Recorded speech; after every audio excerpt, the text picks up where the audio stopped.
Overdrive. Today we drive the new generation Mercedes-Benz E-Class, bring you up to speed with the upcoming Skoda Kailak and enjoy the city on the retro-themed BSA Gold Star 650 motorcycle.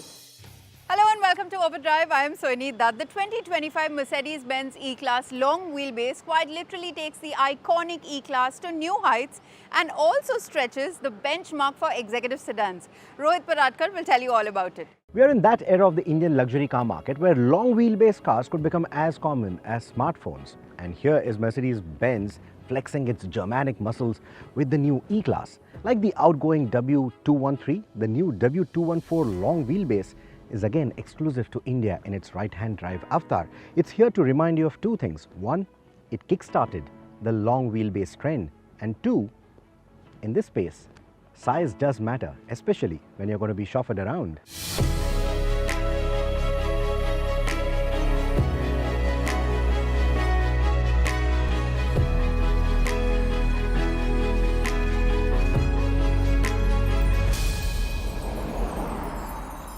Even if you were to squint, you will not mistake this to be its regal cousin, the S-Class, because you see there's this nice kink in the headlights, which also makes sure that the E-Class looks nothing like the rest of its stablemates. Then you have the longer wheelbase, 15 millimeters longer now for a total of 3094. Still not as long as the standard wheelbase of the S-Class, but longer than the outgoing car. Then you also get these flush door handles.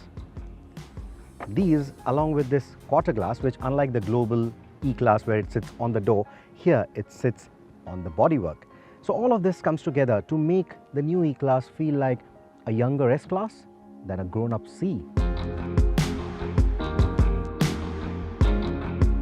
It looks every bit a stately limo, and despite rolling on 18-inch wheels, its proportions somehow still appear graceful.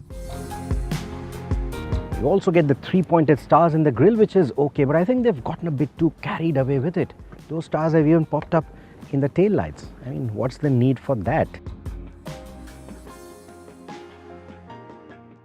The E-Class continues in the tradition of brewing an understated elegance, a kind of quiet confidence that whispers, "I have arrived," without needing to shout it. It appears even more elegant and poised in the lighter colors. And for those looking at the 200 badge on the boot, don't be fooled into thinking you're driving the entry-level afterthought. The E200 zips along quite happily, feeling sprightly rather than sluggish, and even the exhaust note piped through the speakers adds a touch of sportiness. Of course, that engine may not have the brawn of its bigger siblings, but it won't leave you bored either. And that exhaust note being amplified through the speakers, I think it's a nice touch considering how silent this cabin can get. Oh, and speaking of the cabin, the ambient lighting sort of creates a lasso around all the seats. It goes from behind the rear seats as well, and that makes for a very nice lounge-like experience. But as you would expect with the E-long wheelbase, the real party piece is of course the rear seats.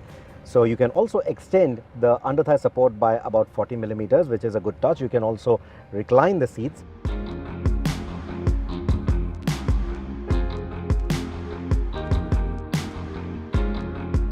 Honestly, the only thing missing is the in-flight meal. But there's also no 3-pin plug to charge your old school gadgets. But for all your newfangled tech, there are enough USB-C ports in here. There's a wireless charger. So all your new age phablets, laptops, they should be fine. Mercedes has thrown in an air purification package too, which is practically a necessity in India's urban jungles. At the front, the 3-screen infotainment setup feels like it has been pulled straight from the S-Class. And that's not a bad thing. We are in an age where we love screens, so this kind of a setup definitely works. But let's be honest here. This car is for those who are going to be chauffeur-driven, those who are going to be in the back seat more often, not for those who are going to fiddle with tech in the front. So from that perspective, if I was spending that kind of money, I would have liked more screens at the back, which at the moment there are none. But in case you are the social media type who insists on documenting every moment, Mercedes-Benz has thoughtfully added a selfie camera to the dashboard. Not kidding. Being a Mercedes-Benz, you can rest assured that the car doesn't skimp on safety. Every nook and corner of this cabin is protected with airbags.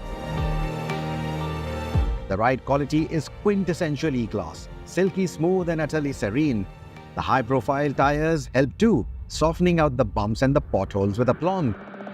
I'm driving on some poor road conditions right now, and I am completely blown away by the kind of ride that it has.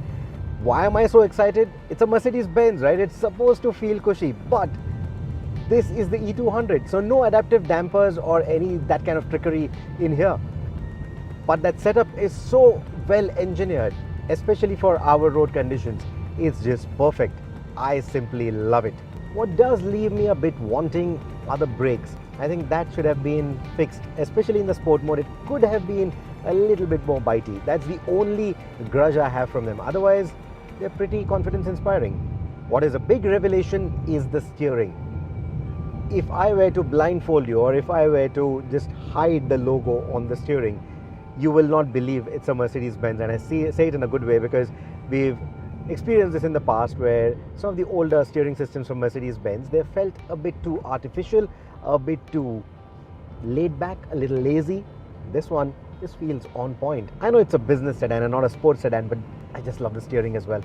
The steering and the suspension also help mask the enormous length of this car, and not just winding roads. Even in the congested cities like Mumbai, Pune, Delhi, Bangalore, Hyderabad, that length never becomes unnerving. Another impressive bit is the ground clearance. Now, on our usual driving road, we have these few tall speed humps. I'm approaching one right now, where with the S-Class, with the older E-Class, we've had these butt-clenching moments. We've had to go maybe cross like that to make sure that the underbody doesn't scrape. But here, with the E-Class, I can simply approach them, no problem at all. It just takes on all of this quite nicely. So yes, it's not an SUV. It does have its restrictions because it's a saloon, but it is made for India. It handles all of this quite well. The other made for India bits also include a really robust warranty package, service packages, and of course, a very good assured buyback or residual value for the E-Class. Now, just a few things that I'll wish for to complete that in-cabin experience for the E-Class is a slightly more silent air conditioning experience, better air conditioning experience in terms of ventilated seats, at least for the rear seat occupants, if not for the front. And the last bit that I would want is those screens at the back that I spoke of. I think that would just complete the package. But as far as the powertrain responses go, as far as the powertrain performance goes, as far as the performance of the suspension goes, even without the adaptive dampers, I am very, very impressed. If you are after a car that lets you stretch out in style while your driver handles the boring bits, this would be it. Well, as you can see, the latest generation of the new E-Class Long Wheelbase variant is just as exciting, if not more so, than the previous generation. We'll be back after a very short break to tell you all we can about the new Skoda Kailak.